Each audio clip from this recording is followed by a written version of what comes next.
आप सभी को त्रिएक परमेश्वर की ओर से जय मसीह की। मैं आशा करता हूँ आप परमेश्वर में आनंदित हैं। तो चलिए हम देखते हैं कि आज परमेश्वर हमसे क्या बात करना चाहता है। तो हम निकालेंगे यूहन्ना रचित शुभ समाचार उसका 2 अध्याय। उस 2 अध्याय में जो घटना जो घटी है हम उसको बहुत अच्छे से जानते हैं। वहां पर पानी जो क्या है दाखरस, पानी को दाखरस बनाया, हम उसके बारे में जानते हैं। गलील के काना में जो विवाह था वहां पर जो दाखरस खत्म हो गया था, यीशु मसीह ने उस पानी को दाखरस बनाया। पर वहां बहुत कुछ ऐसी बातें लिखी हुई है जिसको हम गहराई से जानने की कोशिश करेंगे। तो उसका हम निकालेंगे 2:5। वहां लिखा है, उसकी माता ने सेवकों से कहा, जो कुछ वह तुमसे कहे वही करना। वो जो खुशी का माहौल था वहां पर दाखरस खत्म हो गया। दाखरस खत्म होने के बाद मरियम जानते थे कि यीशु कौन है, वो कौन है ये जानते थे। और यीशु के पास आके हम जानते हैं, यीशु के पास आके बोला, पर मरियम ने बोला कि जो कुछ वे तुमसे कहे उसे करना। हालेलुया। आज मैं एक सवाल आपसे पूछना चाहता हूं, क्या हम वो काम करते हैं जो यीशु हमें कहता है? क्या हम वो काम करते हैं जो यीशु हमें कहता है? मरियम ने बोला, जो कुछ वे तुमसे कहे उसे ही करना। आमीन। क्या हम वो काम करते हैं? एक बार जरा सोचे, क्या हम वो काम करते हैं जो यीशु हमसे कहता है? हालेलुया। क्या उसकी आवाज सुनने के लिए हम अपने कानों को खोले रखते हैं, या इस संसार में इतना बिजी हो गए हैं? हालेलुया। मरियम कह रही है, जो कुछ वे तुमसे कहे उसे करना। पर जितनों ने करा है उनका जीवन परिवर्तन हो गया है। इस 2 अध्याय से अगर हम आगे की कहानियों को पढ़ेंगे तो बहुत सारे ऐसी घटना।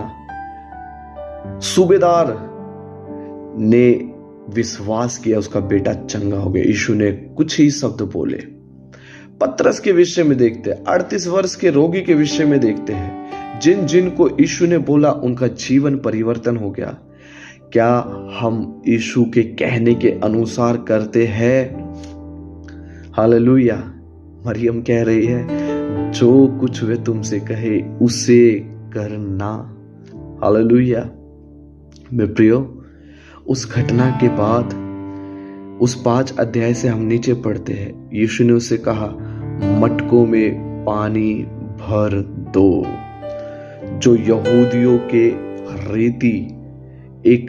रीति है कि उन मटकों में जो पानी भरा रहता था, वहां पर एक रिवाज था, कोई भी अगर अंदर आएगा तो वहां पर उनके पैर हाथ धोने के लिए वो मटके रखे जाते थे, उस उपयोग के लिए वो होते थे। हालेलुया। प्रभु आपसे बात करे, प्रभु आपसे बात करे। अपने कानों को खोले। जो मटके किस काम के लिए इस्तेमाल होते थे, मेरे यीशु ने उनको देखा, वो बाहर रखे हैं। वो किस काम के लिए इस्तेमाल होते हैं, कैसे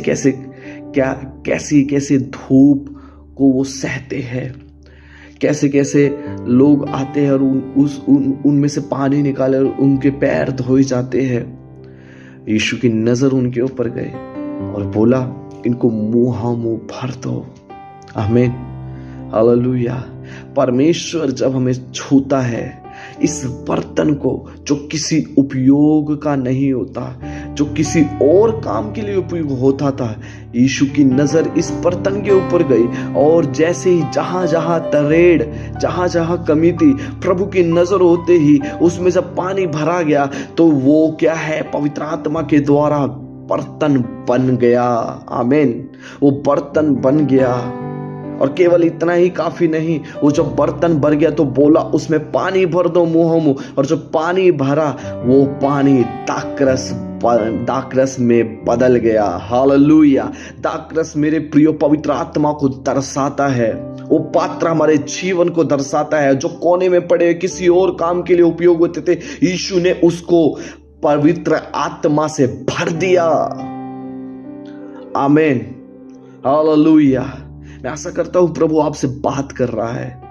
बहुत लोगों ने ठुकराया होगा आपका जीवन, किसी काम का नहीं समझा होगा, पर परमेश्वर ने आपकी ओर नजर करी और इसको अपने दाखरस से भर दिया। हालेलुया। यदि आप नए हो चुके हो, बर्तन आपका नया हो चुका है, तो आपको जरूरी है उसको भरना। यदि नहीं भरोगे तो मेरे प्रियो बहुत नुकसान होगा। पवित्र आत्मा से भरे, वचनों से भरे, उसकी आज्ञाओं से भरे, उसके प्यार से भरे, किसी भी बात पे शक ना करे। हालेलुया। भरे अपने जीवन को, खाली मत रखे। हालेलुया। जो परमेश्वर ने नया किया है, उस बर्तन को नया किया है, उसको पवित्र आत्मा से, उसके दाखरस से भरते जाए। और वो देखो, जो बर्तन कुछ चीजों के लिए उपयोग, कुछ और काम के लिए उपयोग होते थे, मेरे यीशु ने क्या किया, उसको दाखरस के लिए इस्तेमाल होने वाला बर्तन बना दिया। आज आप किस काम के लिए इस्तेमाल होते हो? हालेलुया। या फिर जो यीशु कहता है क्या उसके अनुसार करते हो? अगर करते हो तो आप जिस बर्तन के अनुसार चलते थे या जिस बर्तन के सामान बने हुए थे, मेरे यीशु के कहने के अनुसार अगर चलोगे तो ये बर्तन दाखरस के लिए इस्तेमाल होगा। आमीन। प्रभु आपको आशीष दे, इन वचनों के द्वारा बल दे। मैं आशा करता हूं आपने इन वचनों के द्वारा आशीष पाई है। तो हम अगली वीडियो में फिर मिलेंगे, तब तक आप प्रभु में आनंदित रहिए। मैं फिर कहता हूं सदा आनंदित रहिए। आमीन। पर एक बात याद रखें, क्या जो यीशु कहता है हम उसको करते हैं? सोचिए। प्रभु आपको आशीष दे। जय मसीह की।